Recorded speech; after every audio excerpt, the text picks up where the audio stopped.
Among the various reasons to turn to nationalism, one of the most fundamental is a feeling of reverence for the blood of your people and the ground beneath your feet.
At the most basic level, a nation is a shared people and a shared land with a perceived sense of continuity, a sense that we are the same people across time, the same as we have been and as we will be.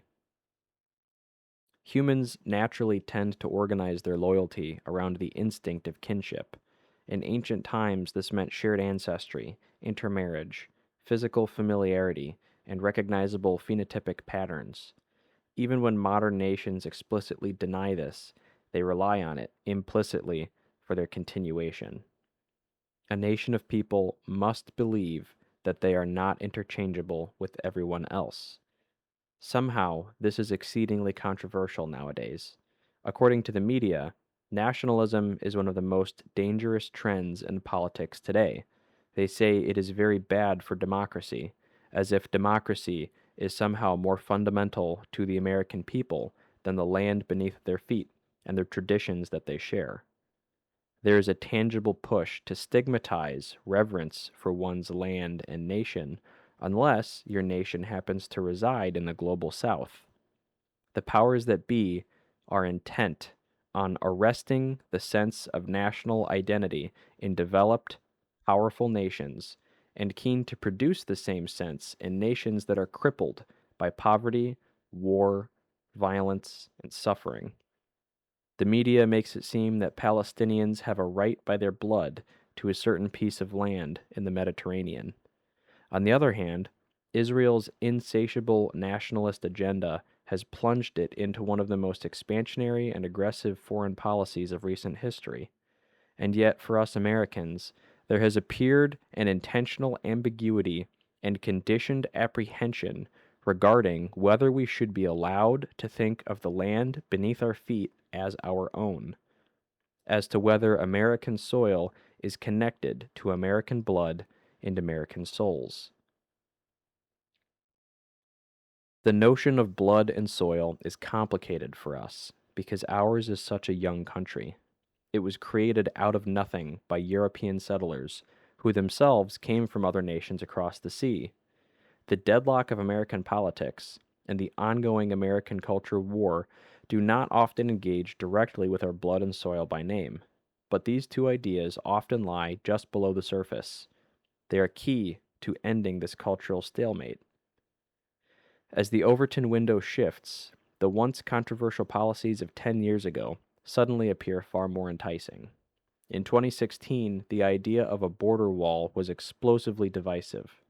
Since then, Americans, and in many cases Europeans, have realized that borders are essential to defining a nation. There cannot be an us without a them. Please try and hear that statement in a neutral context. This isn't to say that the group called us in this context has the right to dehumanize the group called them. If you believe that all men are created in the image of God, then you believe that all people should be treated with dignity. Yet the very concept of nations is exclusionary. When you categorize something, you are necessarily excluding things outside that category. That is how identity works. How often we forget that our government, in the very words penned by Thomas Jefferson, was, quote, instituted among men, deriving its just powers from the consent of the governed. Our governing constitution reads, quote, "We the people of the United States do ordain and establish this Constitution for the United States of America." This land belongs to Americans. This country should be populated by Americans. This soil is American soil. Our blood is American blood. Our American nation is built upon these fundamental truths. So far, so good, right? None of this seems unnecessarily controversial. But how then have we gone from the unquestionable truth that this nation is created by Americans for Americans to the push for open borders and a cultureless, transient, globalized, cosmopolitan society? The answer is simple. The hiccups begin when, in modernity, we are faced with difficult issues like rampant, uncontrolled immigration, illegal aliens, asylees, work visas, and the institution of undiscerning charity as a virtue. Issues like these require us to be unpleasantly self-centered and culturally discriminatory, not arbitrarily, not out of evil, but with discernment for the purpose of self-preservation. We have ceased to be rigid in our defense of American national identity, partly because there is money in it for politicians, and partly because we have been conditioned to react aversely to cultural virility. Imagine, if you will, that you are lucky enough to own a house, and you hear your neighbor knocking on your door saying, "My car battery died across the street. Could you come and help me jump it?" Would you help? If you're a decent person, you would probably want to answer yes. But what if the person knocking isn't the neighbor, but a stranger, ungroomed, looking over his shoulder suspiciously? What if he asked to come inside and sit for a while, for whatever reason? Would you immediately let him inside without question? What if your wife and children were home? What if your wife calls you while you're at work, saying that a strange man is pounding on the front door, demanding to be let in? Would you be unquestioningly charitable? Or would you feel the urge to exercise discernment, especially when the safety of your family could be at stake? And what if at last the man pounding on the door is also shouting, describing how you are a something phobe if you do not let him in, a xenophobe, a homophobe, fill in the blank, shouting that he is entitled to your home because it was built on land that once belonged to someone else, long before either of you were alive? I understand that the house analogy is somewhat reductive, but the core logic of home ownership also applies to blood and soil nationalism. At one time in our history, we were all Americans.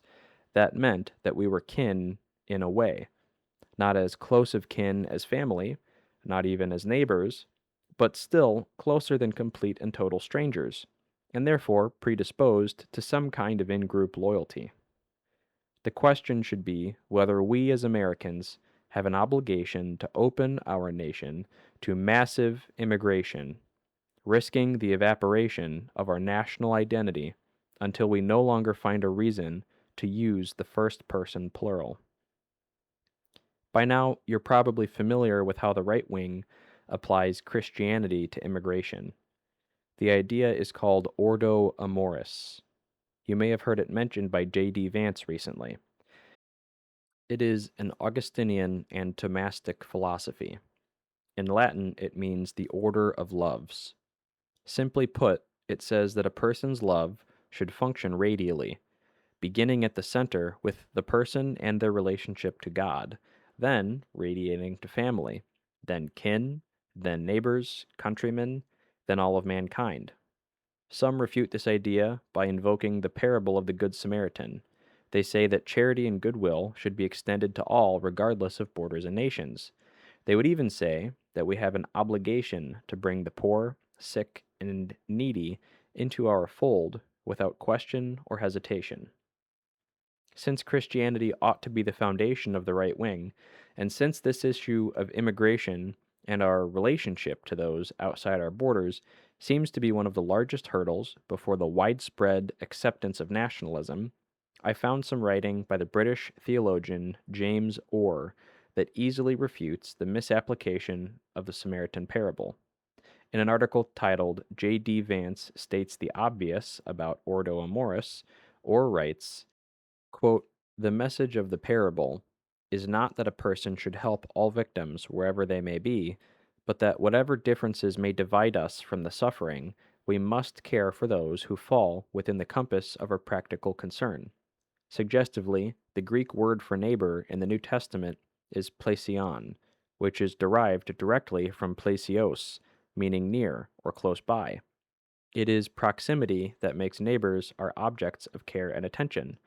Moreover, we feel shock at the indifference of the lawyer and Levite, primarily because of the moral intuition that each fails to honor his social and religious ties to the victim, an intuition that the parable does nothing to repudiate.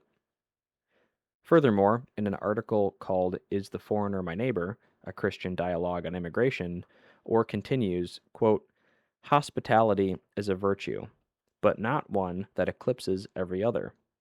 Chesterton's observation that the modern world is full of old Christian virtues gone mad aptly captures the way that some Christians assume hospitality trumps the many and various virtues required to preserve a just and ordered community.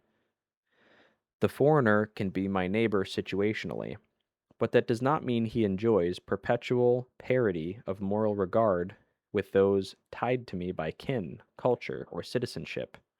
Deportation is a loving act insofar as it upholds justice by protecting the innocent. Nowhere is this truth plainer than when the criminals deported are members of gangs and people traffickers, like Tren de Aragua, notorious for their murderous violence and callous commodification of human life. Love for all could not possibly entail equal practical concern for all. That way lies moral paralysis and social collapse. Proximity is the criterion for calibrating compassion. No one would have faulted the Samaritan for failing to care for the victim if he had not decided to take the road to Jericho that day. If you believe that the message of the parable of the Good Samaritan is that Samaria should welcome and care for all of Judea's dispossessed, think again. Augustine tells us that compassion is due to all, not that it is due to all in the same degree.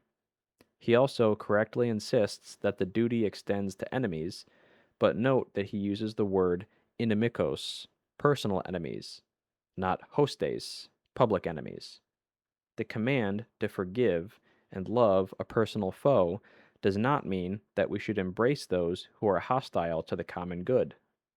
And if you're not clear that unvetted mass migration swells the ranks of public enemies, just ask the grieving families of Laken Riley, Molly Tibbetts, Kate Steinley, Jocelyn Nungaray, Rachel Morin, or Aidan Clark.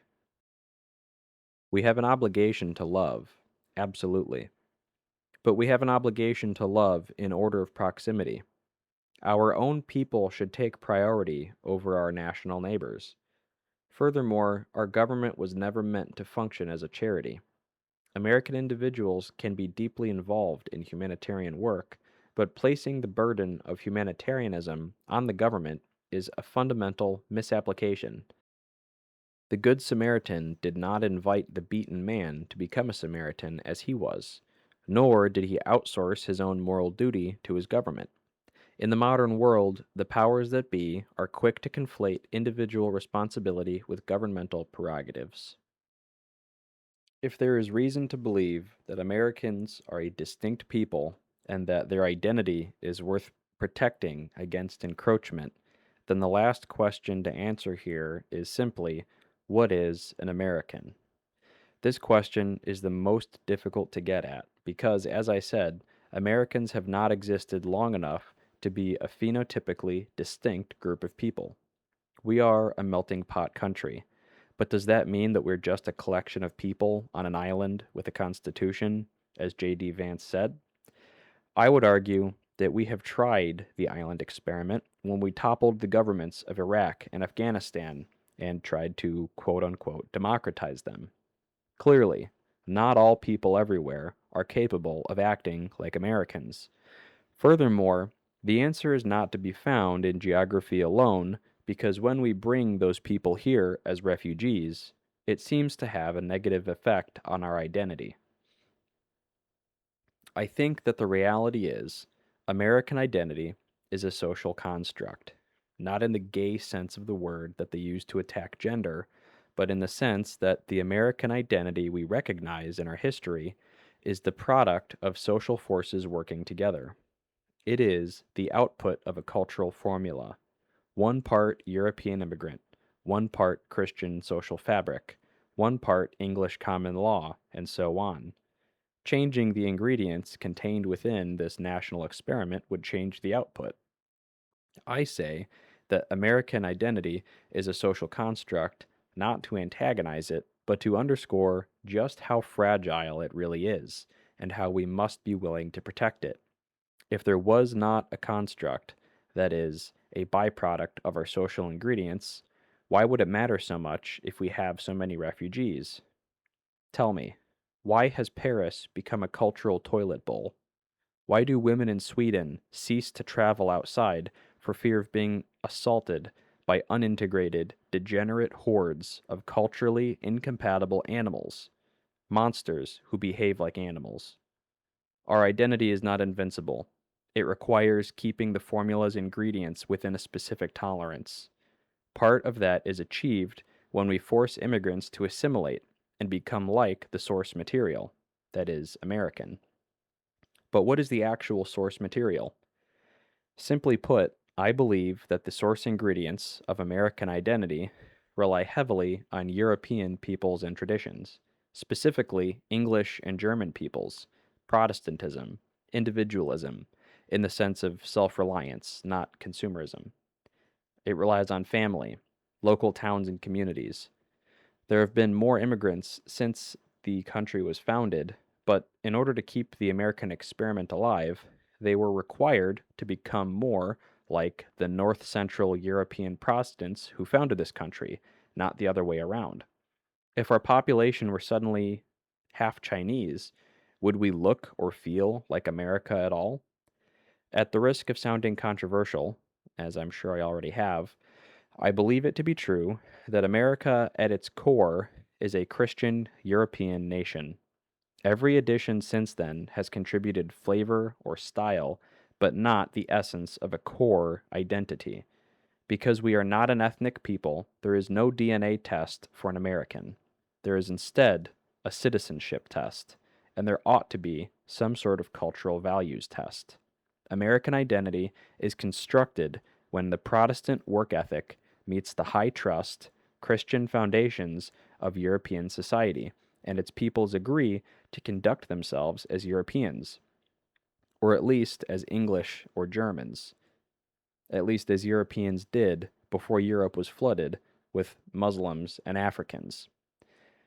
And this is not to say that America has a specifically white identity either.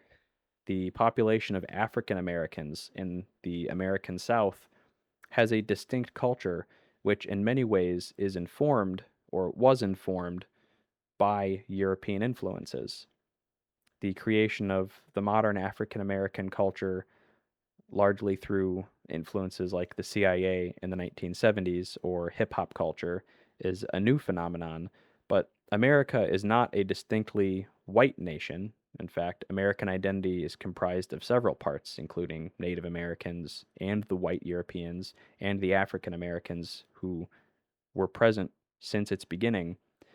But nevertheless, there is a core of a shared European sensibility, a civility, a high trust society, bringing in unrestricted immigration, bringing in people who are incompatible with this sense, people who are not interested in assimilating, throws off the numbers, dilutes the formula, changes the trajectory of that identity, and creates a situation of strain where now we must defend and articulate what our identity is. There is no American blood in the sense of DNA, but there is American blood in the sense that everyone in America bleeds American, lives American, and chooses to act American. American blood is a choice, and that choice is more important than ever. So that covers the idea of blood, but what about soil? Do we have a right to the land under our feet? And can we be exclusive with it?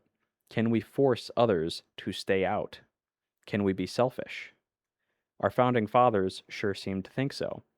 Even as they declared their ownership of it, they were not paralyzed by hand-wringing and the requirement to be unwaveringly humanitarian. We do not have a divine right to this land, but we are here now. We possess a contingent, derivative, and custodial right to this land. Our right here is contingent because, like all land rights, its legitimacy is conditional on the fact of government. Per Romans 13:1, quote, "Let everyone be subject to the governing authorities, for there is no authority except that which God has established. The authorities that exist have been established by God." If the government fails, the legal right to this land is then put into question. It must be reconstituted through bloodshed, as we did in 1812. All land is won with bloodshed. Regardless of whether our forefathers should have rejected English governance, we find ourselves here today with the imperative to govern wisely because we must govern at all. Our right to this land is derivative because, unlike the natives, we built cities and cultivated this land. Our forefathers defended it from the other powers that would have done just as our founding fathers did, or worse, to the natives who were already here. American blood is not native. American blood is consecrated. The classical idea of blood and soil and nationalism holds that blood proceeds from the land in a mythic or ancestral sense. This was a common way of thinking for most Europeans. The Polish, for example, have an ethnic lineage to that piece of land that goes back millennia. The same is true for the Gallic French, the Germanic Vandals, and the Balkan Visigoths. These people, in their mythologies, see themselves arising from the land itself. That framework does not apply well to America, not because blood and soil are necessarily false, but because American blood was consecrated on this soil rather than emerging from it. Although if you want to be semantic, technically, most of the land occupied by European peoples today was not originally theirs, and the migration of tribes during the Roman times was extensive. Our right to this land is also custodial. There are none here now to manage this land save for ourselves, and none who can contend with those that would reduce this land to a husk. We fight even against those factions among us who would sacrifice their homeland on the altar of weakness. A coherent concept of blood and soil matters because, without it, the forces of disruption would ceaselessly seek to steal our dignity away from us, selling us an ever cheaper self-concept until we have become an altogether lesser people. The earth beneath our feet should be sacred to us, and our task from God is to protect it.